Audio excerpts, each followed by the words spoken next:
जो कुछ मुंह में जा रहा है 10 बार सोचना बाहर कि हम क्या खा रहे हैं। भारत में 14 करोड़ लीटर दूध, जैसे गुरुजी भी बताते हैं, 14 करोड़ लीटर दूध गाय भैंसों से आता है। बिक्री होती है 65 करोड़ लीटर। जो 50 करोड़ है उसका क्या होता है भगवान जाने, कहां से बनता है वो दूध।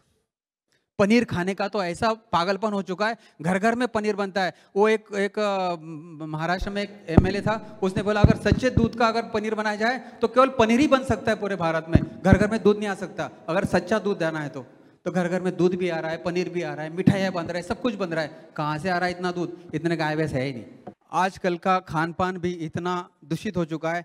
बच्चों, जब भारत 1947 में स्वतंत्र हुआ तब हमारी, सबको पता है, पढ़ाई में आता है कि तब हमारी 35 करोड़ हमारी लोक संख्या थी भारत की, अब 140 करोड़ है। तो 35 करोड़ जब थी तभी भी बेचारे भूखे मर रहे थे, और 140 करोड़ है तो भी हम गेहूं और चावल हम एक्सपोर्ट कर रहे हैं। क्या लोक संख्या बढ़ते बढ़ते क्या हमारा भौगोलिक आकार भी बढ़ता जा रहा है? लोक संख्या बढ़ते वक्त हमारा भौगोलिक आकार तो उतना ही है। तो 35 करोड़ थे तब भूखे मर रहे थे, और 140 करोड़ हो गए तो हम एक्सपोर्ट कर रहे हैं। मतलब क्या? कम से कम जगह में हम ज्यादा से ज्यादा कैसे प्रोडक्शन करें, ये हो रहा है। और क्या उससे क्या हो रहा है कि इतनी जगह में मैं इतना प्रोडक्शन लेता था तो मैं ऐसे पेस्टिसाइड डालूंगा, ऐसे फर्टिलाइजर डालूंगा, ऐसे ऐसे फर्टिलाइजर डालूंगा ताकि मैं कम से कम जगह में ज्यादा से ज्यादा प्रोडक्शन लूं। इसीलिए 140 होते हुए भी हम एक्सपोर्ट कर रहे हैं। अरे बच्चों, आपको पता है थोड़े समय पहले अंग्रेज थे ना, तब चावल इतना ही लंबा हुआ करता था, इतना ही लंबा था। अब वो बासमती लंबा होते होते होते होते इतना लंबा हो चुका है। बासमती आप शायद देखा होगा, वो इतना लंबा हो गया है, जेनेटिकली मॉडिफाइड। उसको जेनेटिकली इतना मॉडिफाई कर दिया है कि वो केवल दिखावे के लिए, इतना दिखावे के लिए भी, क्योंकि लोग देखने मात्र से लेते हैं, पहले से इतना था और वो इतना लंबा लंबा होते हुए इतना हो गया है। कुछ चीज मैं जरूर आपको ये कहने जा रहा था कि आप में से कुछ बच्चे ऐसे ऐसे कुछ पढ़ाई करें, ऐसे कुछ बने कि जिसका हर चीज पहले हमें उस रूट तक जाए कि असलियत है क्या। ऐसे मैं मेडिकल साइंस में हूँ, मैं डॉक्टर हूँ, तो ऐसे बहुत सारे मेडिकली इसमें भी बहुत सारा चीज़ है जिसमें हमारे साथ बहुत बड़ा धोखा हो रहा है। अगर थोड़ा सा मैं टच करके जाता हूँ केवल आपको, वो धोखा यह है कि 50 साल पहले पढ़ाई में था कि 160-100 अगर तुम्हारा ब्लड प्रेशर है तो नॉर्मल है, 160-100 तक ब्लड प्रेशर नॉर्मल था। आज 120-80 हो गया, भविष्य का पता नहीं कितना होगा। 50 साल पहले हमारे बॉडी की शुगर 250 तक नॉर्मल हुआ करती थी। आज भी एक एसीपी गाइडलाइन है, वो बोलती है कि शरीर में 250 तक भोजन के बाद की शुगर नॉर्मल है, वो उस तक कोई दिक्कत नहीं होती। पर एडीए जो है, अमेरिकन डायबिटिक एसोसिएशन, 2 ग्रुप है, वो बोलते हैं कि भाई नहीं, 140 तक शुगर उससे ऊपर नहीं जानी चाहिए, तो वो डायबिटिक माना जाता है। आपको बच्चों को मैं ये कहना चाहता हूँ कि ये जो वैल्यूज है कि जो इतनी शुगर होनी चाहिए, इतना बीपी होना चाहिए, इतना ये होना चाहिए, इतना कोलेस्ट्रॉल होना चाहिए, ये सचमुच है वैल्यू निकाला किसने और इसका रिसर्च किया किसने, और इसका रिसर्च पेपर क्या होता है? हर एक बीमारी का बड़े होने के बाद ये जरूर सोचना कि ये सचमुच होता क्या है। और बच्चों, एक बात और मैं डॉक्टर के तरह पे कहता हूँ कि हमेशा ये मत सोचना कि मेडिसिन मतलब हम जब तक बीमारी की दवा नहीं खाते हैं तब तक हम ठीक होते नहीं हैं, ये दिमाग से हटा दो। मेडिसिन क्या हो सकता है? मेडिसिन मतलब क्या? वो एक ऐसा साइंस कि जो अपने बीमारी को तुरंत आराम करे। तो हो सकता है वो, अगर मैं सूर्य प्रकाश में भी बैठ के अगर मैं ठीक हो सकता हूं तो सूर्य प्रकाश मेरे लिए मेडिसिन है। जैसे अभी रामा भाई ने ये बताया, अगर हम खुले पैर अगर हम लॉन में चलते हैं सवेरे, अगर मेरी वो उससे अगर मुझे ठीक लगता है तो लॉन में चलना मेरे लिए मेडिसिन है।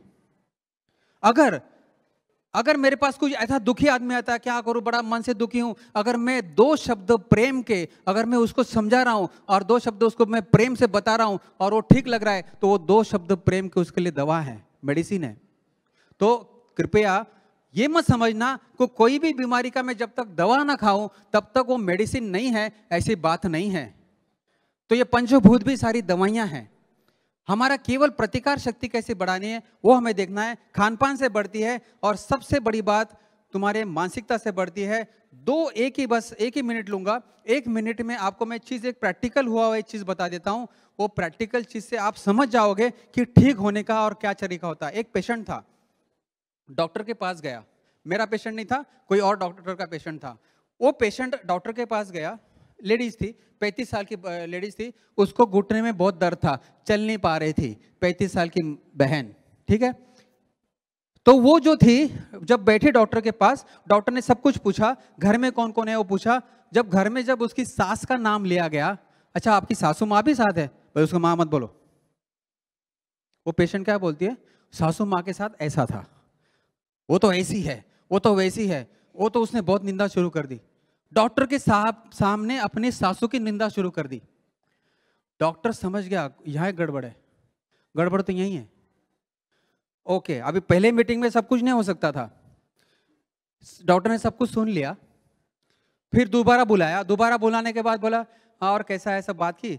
अच्छा सासू का नाम लिया, फिर उखड़ गई, उसका नाम मत लो, उनके मत लो, बोले हम एक दूसरे का मुंह देखना नहीं चाहते।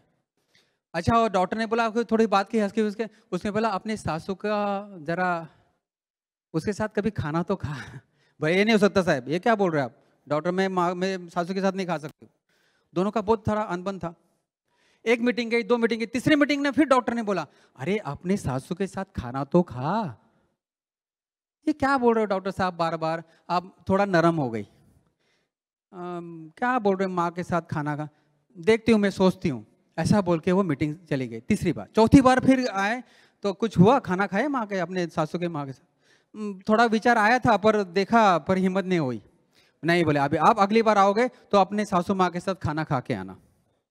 तो गई और थोड़ा हिम्मत करके अपने पतिदेव को बोलती है कि आप अभी आज हम सब लोग मिलके खाएं। पतिदेव बोलता हम तो दोनों तो खाते, नहीं नहीं माँ को भी भोजन में ले ले। तो बोले क्या, माँ के साथ खाएगी तू? हाँ चलो ना आज खा लेते। ऐसा करते करते उसने अपने सासू माँ के साथ जबरदस्ती क्यों ना हो, डॉक्टर के कहने पर उस दिन खाना खाया। थोड़ी बातें भी हुई। फिर गई डॉक्टर के पास। डॉक्टर ने पूछा आपने खाना खाया था माँ, अपने सासू माँ के साथ? बोले हाँ सर खाया था। बोले कैसा लगा? अच्छा तो लगा, कुछ प्रॉब्लम? बोले ना। बोले आप प्रतिदिन माँ के, अपने सासू माँ के साथ खाना खाओगे? बोले आप क्या कर, अरे आप एक दिन खा सकते हो तो रोज भी तो खा सकते हो। तो उसने हिम्मत करके अपने गई घर पर और पतिदेव को बोले कि आज से हम सब मिलके ही खाएंगे।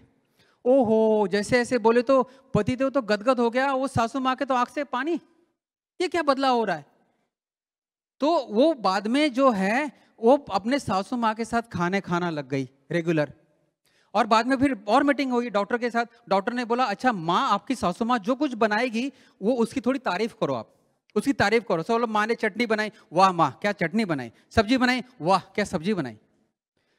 बोले ये तो क्या एक के ऊपर एक आप मुझे करने के लिए बोल रहे हो? नहीं आप करो।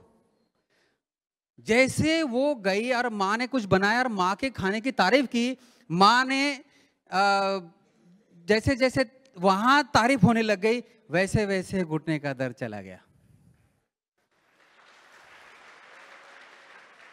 निंदा, निंदा वो सबसे बड़ा वो था। जब वो निंदा करती थी, वो निंदा ने यहाँ बैठ गई थी। निंदा मतलब कुल मिला के केवल खान पान से ही रोग मिटते नहीं है, तुम्हारे स्वभाव बदलने से भी रोग मिटते हैं।